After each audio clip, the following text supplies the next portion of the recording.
On the 1st of November 1993, the single market in Europe is completed with the creation of the European Union, or simply the EU, which laid out the four freedoms, being movement of goods, services, people, and money, through the European Union using the euro currency. But the EU did not simply begin on this day. Looking back to the 25th of March 1957, on the Capitoline Hill, in Rome, the representatives of France, Germany, Italy, Belgium, the Netherlands and Luxembourg appended their signatures to the historic document establishing the European Economic Community, EEC, or Common Market. The Treaty of Rome, as it has been called, was not aimed merely at economic efficiency, but at uniting Europe's diverse element that had twice in the 20th century plunged the world into war. As with the Tower of Babel episode, the motivation stemmed from a desire for a peace in which men would be able to indulge in their own pursuits to the full. Despite its association with the city, which claims divine favor, Rome, the treaty ignores divine standards of morality and, as a consequence, is bound in the end to fail. In its career, however, it will contribute significantly to the fulfillment of Bible prophecies concerning the resurrection of the Roman Empire at the time of the end.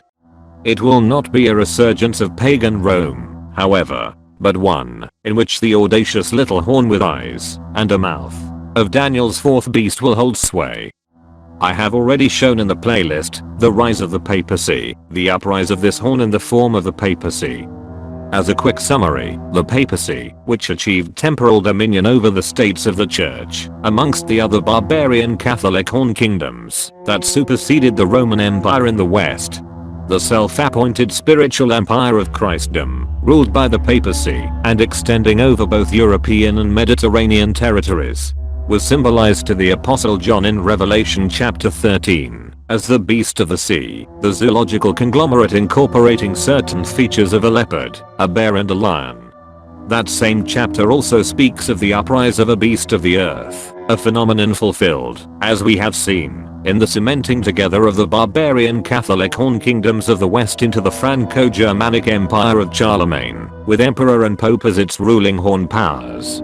Our journey through history in this video series has traced the fortunes of the beast of the earth, the passing of its imperial scepter from French to German hands, its shrunken dimensions in the form of the Holy Roman Empire, its transformation in the times of the Renaissance, Reformation, and Enlightenment, its violent shake-up due to the French Revolution, and its disintegration in the wars of the 19th and 20th centuries, from Napoleon to Hitler.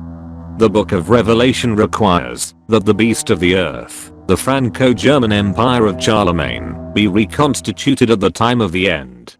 To elucidate this, however, we must take note of the role played by the beast of the earth in Revelation 13, as a worker of signs, to deceive the earth dwellers into worshipping the first beast, that is, the beast of the sea, and the sea beast's image.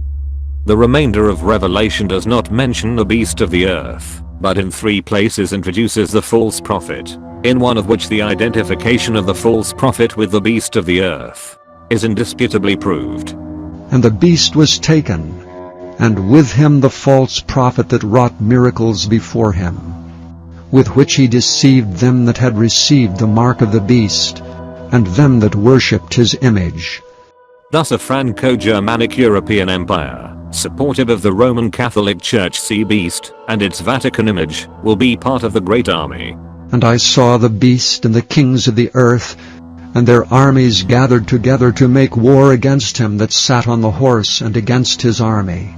I will deal with this conflict in an upcoming video, but I wish to draw attention now to the moves towards European unification that have already gone a long way towards re-establishing the latter-day church-supporting empire of Charlemagne. The parallels with history are remarkable and encouraging.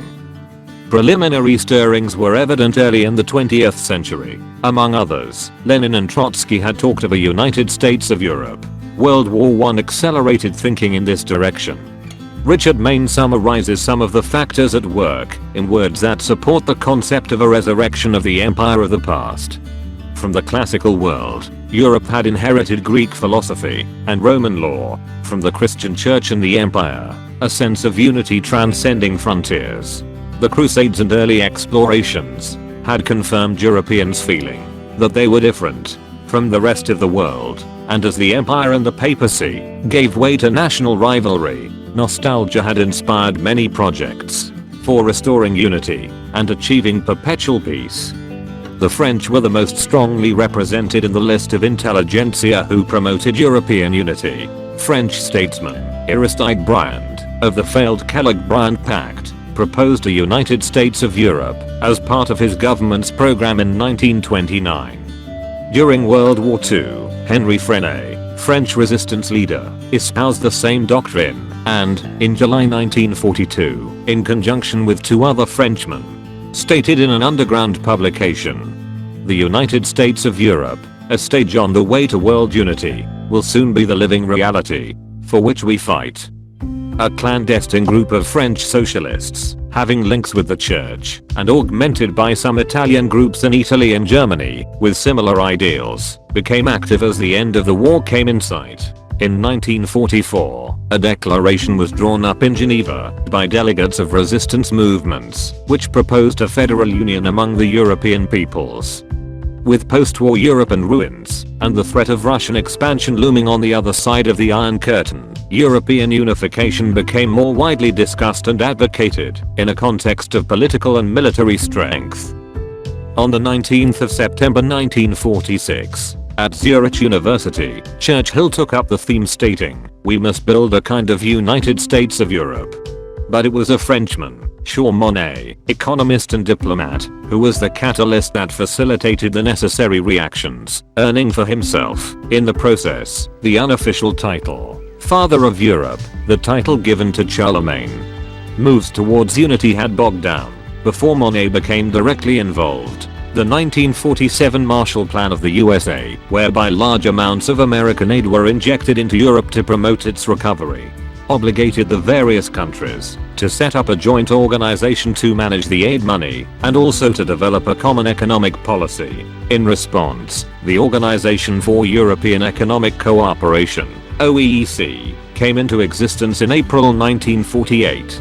The Hague Congress of May brought together the different groups campaigning for unity, and a year later the Council of Europe was established. The Council demolished national distinctions and issued the European Convention for the Protection of Human Rights, backed by a European court. The spirit of Babel's Tower builders was evident again, in spite of the language barriers that dogged their steps. Yet with the new visionary institution still limited in scope, and member countries like the UK still reluctant to yield a substantial degree of sovereignty, progress was extremely slow. Significantly, the element that Monnet perceived would act as the unifying catalyst to get things moving was typically Roman iron. It was seen that the coal, iron and steel industry, which was the biggest fundamental contributor to the technological advancement and military strength of the new Europe, and which had so often been a cause of rivalry and contention between Germany and France, could be rationalized, coordinated and improved to everyone's benefit if it could be brought under the control of a single independent supranational authority.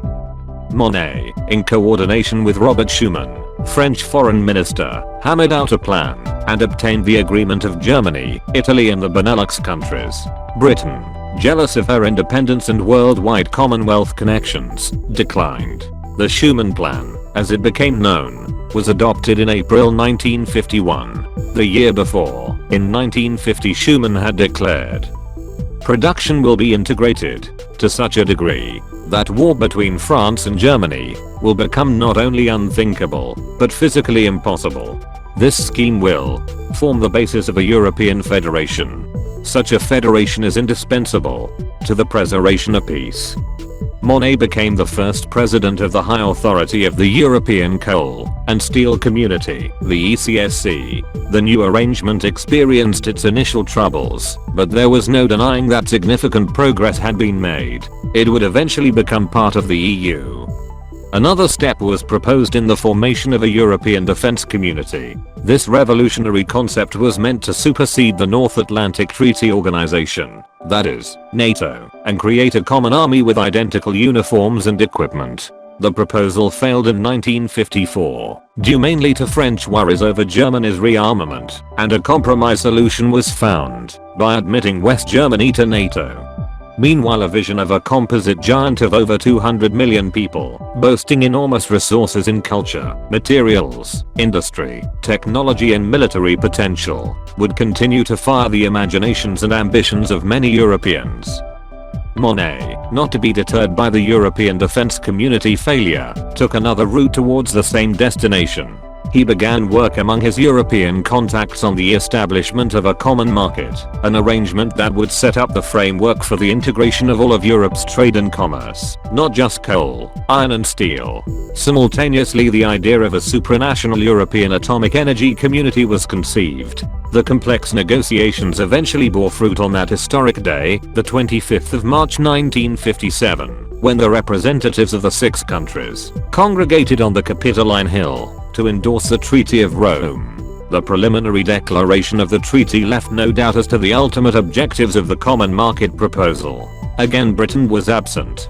The treaty reads in part, determined to lay the foundations of an ever closer union among the peoples of Europe, resolved to ensure the economic and social progress of their countries by common action, to eliminate the barriers which divide Europe, affirming as the essential objective of their efforts the constant improvement of the living and working conditions of their peoples, resolved by thus pooling their resources to preserve and strengthen peace and liberty, and calling upon the other peoples of Europe who share their ideal to join in their efforts, have decided to create a European economic community. The words of the treaty bear witness to the undoubted intention on the part of Europeans to establish a modern equivalent of the Empire of Charlemagne. Their efforts are hampered, however, by language barriers and the mixture of imperial and democratic elements. One writer has gone so far as to observe, the real European spirit is and always had been every nation for itself, which in practice means that the strongest and best placed get their way. Nevertheless, the sintering effects of compromise and expediency in pursuit of human glory and enjoyment are uniting the nations of Western Europe. But like the western foot of Nebuchadnezzar's image, the political and ethnic structure is a brittle one, of iron and clay. Of this fact Daniel had declared, And whereas thou sawest iron mixed with miry clay, they shall mingle themselves with the seed of men, but they shall not cleave one to another, even as iron is not mixed with clay.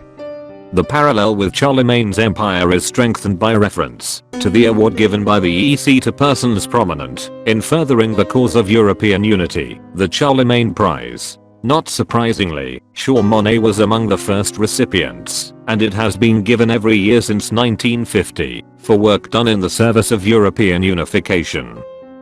But the parallel requires another element to become more forcefully involved in Europe's political affairs: the papacy and the Roman Catholic Church.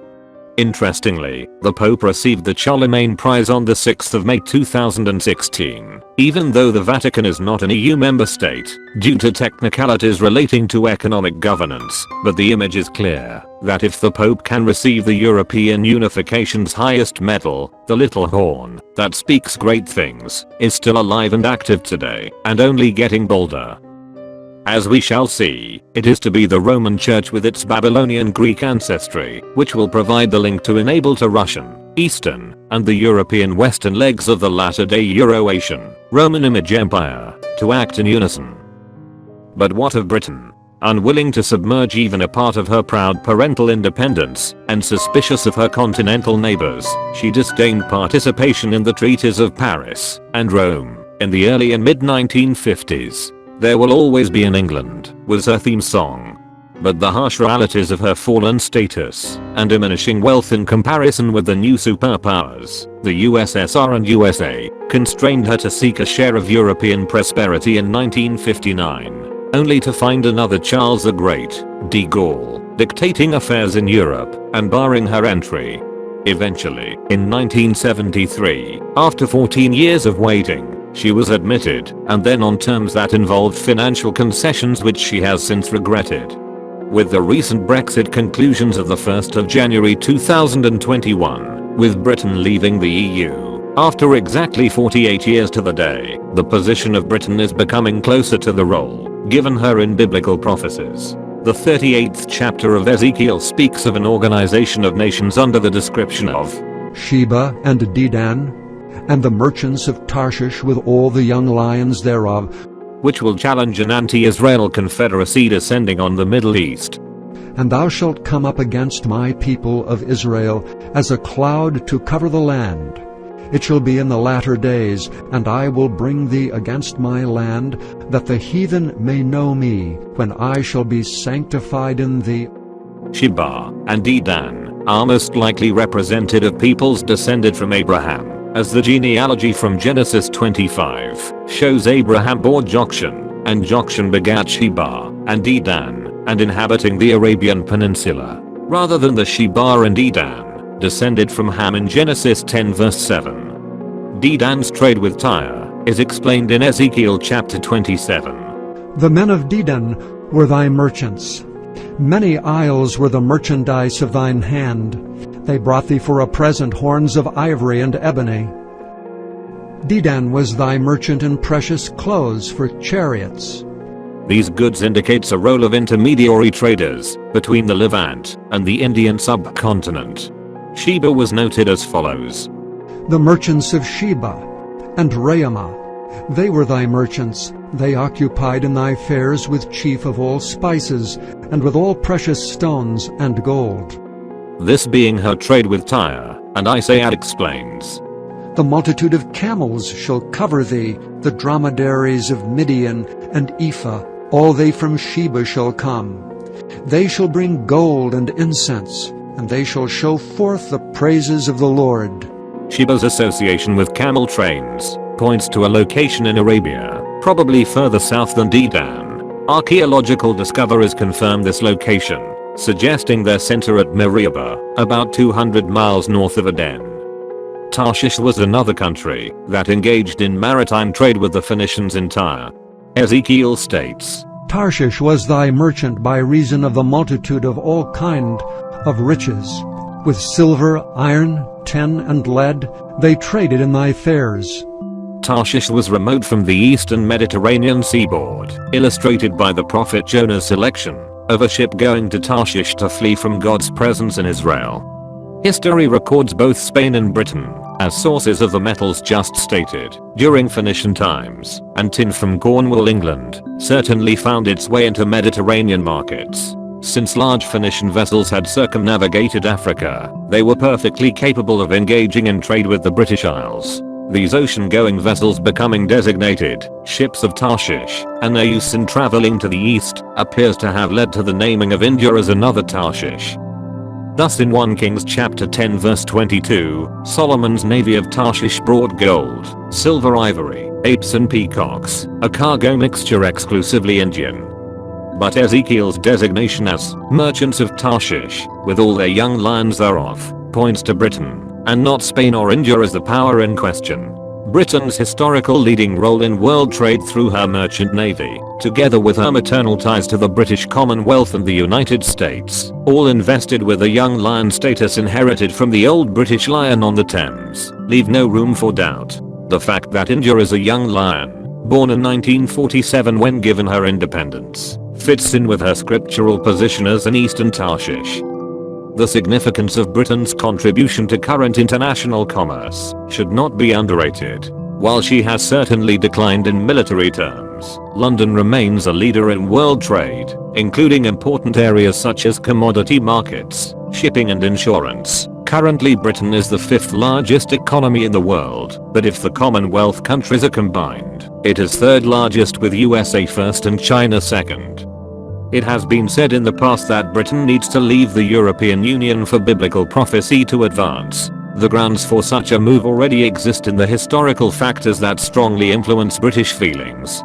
Richard Mayne has famously remarked, as in Ireland, Britain had long been a refuge and a partial outsider, less deeply marked than the continent by the Roman Empire, Roman law, and the Roman Catholic Church.